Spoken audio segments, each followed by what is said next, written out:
Welcome to the my YouTube channel.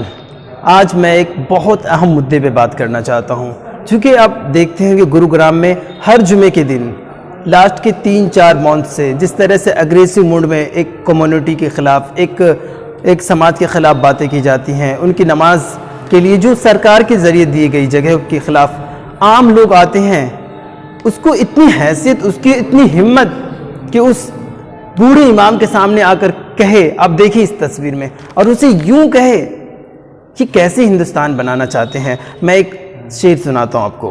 کھڑا ہوں آج بھی روٹی کے 4 حرف لیے، سوال یہ ہے کتابوں نے کیا دیا مجھ کو، سوال یہ ہے کتابوں نے کیا دیا مجھ کو۔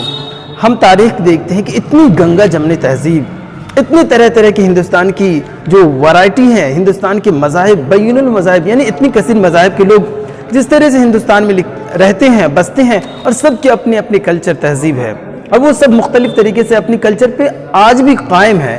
لیکن چند سالوں سے جس طرح سے یہاں کے ماحول خراب ہوئے، خاص طور سے آپ دیکھ سکتے ہیں گروگرام میں ہریانہ گورنمنٹ کے ذریعے دی گئی نماز پڑھنے کی زمین کے اوپر جس طرح سے وہاں کے پتہ نہیں یہ لوگ کون ہیں جو آ کر وہاں کے لوگ نماز پڑھنے آتے اسے روکتے ہیں۔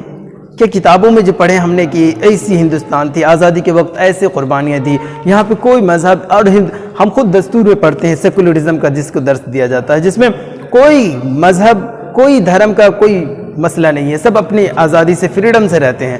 کیا آج میں گورنمنٹ میں بیٹھے ہوئی حضرات گرامی اسے معلوم نہیں کہ گروگرام میں کیا ہوتے ہیں؟ ہر ہفتے حیرت ہے کہ ایک ہفتے ہو، 2 ہفتے ہو، پھر مسئلے کا حل ہو جائے، یہ ہر ہفتے ایک سوچی سمجھی اور آرگنائز وے میں اس کی مخالفت کرنا، اس کے ہر روز نئے لوگ آ جانا۔ کیوں ان لوگوں کے خلاف UAPA نہیں لگتے؟ کیوں ان لوگوں کے خلاف ہندوستان کے قانون کارروائی کرتی؟ کیوں ہریانہ سرکار، کھٹر کی جو سرکار ہے، وہ اس کے خلاف کچھ دیش دروہ کا، ابھی اگر کسی کے right to freedom, right to مذہب پہ چلنے کے حقوق چھینے جائے، اس کے خلاف کیوں نہیں کارروائی کرتے ہیں؟ تو یہ جو کتابیں میں لکھی ہوئی، یہ جو ہماری جو بڑی بڑی لیکچررز ہے، ایک دم امن و شانتی، ہندوستان کی یکجہتی کی بات کرنے والے لوگ، خود پردھان منتری ہندوستان کے، کیا اسے یہ معلوم نہیں کہ ہر ہفتے دلی سے اتنے سٹے ہوئے گروگرام میں اس طرح کے مسئلے آتے ہیں؟ گرہ منتری، کیا اسے معلوم نہیں ان طرح کی چیزوں کے؟ لیکن آخر اس کی ذمہ داری کون لے گا؟ اس کے خلاف باتیں کون کرے گا؟ کوئی نہیں کرے گا۔ تو کیا دنگے ہوں گے؟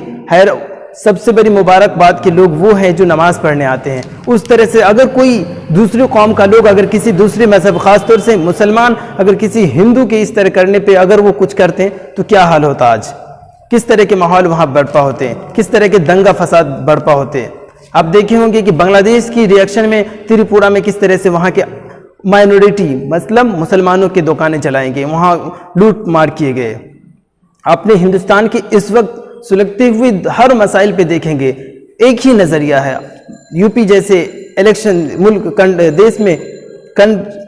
پردیش میں الیکشن ہو رہے ہیں، اس وہاں کے CM کس طرح کی باتیں کرتے ہیں، وہاں کے ڈپٹی CM کس طرح کی باتیں کرتے ہیں، ہریانہ سرکار کی جو نیچر ہے کس طرح کی ایک سوچی سمجھی ہندوتوا والی سوچ، کیا ہندوستان کی یہی کلچر، یہی تہذیب، یہی یہاں کی رونق ہے جو آج دکھائے درسائے جا رہے ہیں؟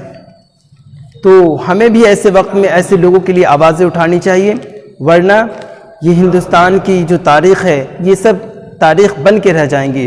اور کل ہی میں نے دیکھا ایک جگہ ہیڈ لائن ہے کہ ہندوستان کی تاریخ الٹی راہ پہ چل رہی ہے، اس کی تاریخ کی جو اوراق ہے وہ الٹے طریقے سے لکھے جا رہے ہیں، الٹے طریقے سے اسے گڑھے جا رہے ہیں، الٹے طریقے سے اسے بنائے جا رہے ہیں۔ خاص طور سے جو برٹش کے بعد مغل شاست ہندوستان کو، پھر ہندوستان آزاد ہو گیا، ہر آدمی کو آزاد سے رہنے کا حق مل گیا، اب کون مغل کون کیا؟ انہی کے بنائی ہوئے تمام ہیریٹیج سے فائدہ اٹھا کے وقف بورڈیں چل رہی ہیں، گورنمنٹ کو نہ جانے کتنی تاج محل جیسی چیزوں سے کتنی منافع ہو رہے ہیں۔ ان تمام کے بیچ میں یہ نفرتیں، یہ اور اس کے خلاف تمام پولیٹیکل پارٹیز، تمام گورنمنٹ میں بیٹھے عہدے پہ لوگ خاموش، شاید اس کا کچھ انت بہتر نہیں ہونا ہے۔ اسی لیے گورنمنٹ کو چاہیے کہ گروگرام کے حالات کو بہتر بنائے۔ اب دیکھیں ہوں گے متھرا جیسے متھرا میں جس طرح سے وہاں کے ایک ہندو سنگھن نے جس طرح کی باتیں کی وہاں کی عیدگاہ کے تعلق سے، کہ اور خود ڈپٹی CM نے کہا کہ متھرا میں بھی شروع کی جائے گی۔ یہ کیا ہے؟ یہ الیکشن جیتنے کے فنڈا ہے؟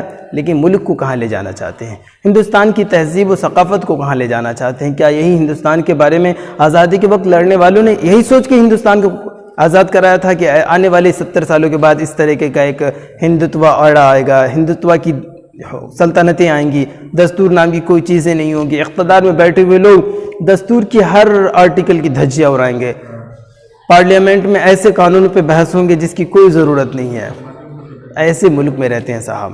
امید ہے کہ ہم سب اس کے بارے میں سوچیں گے، بولیں گے اور اپنی آواز بلند کریں گے۔ یہ خاموش رہنا صحیح نہیں ہے۔ Thank you so much for watching this video.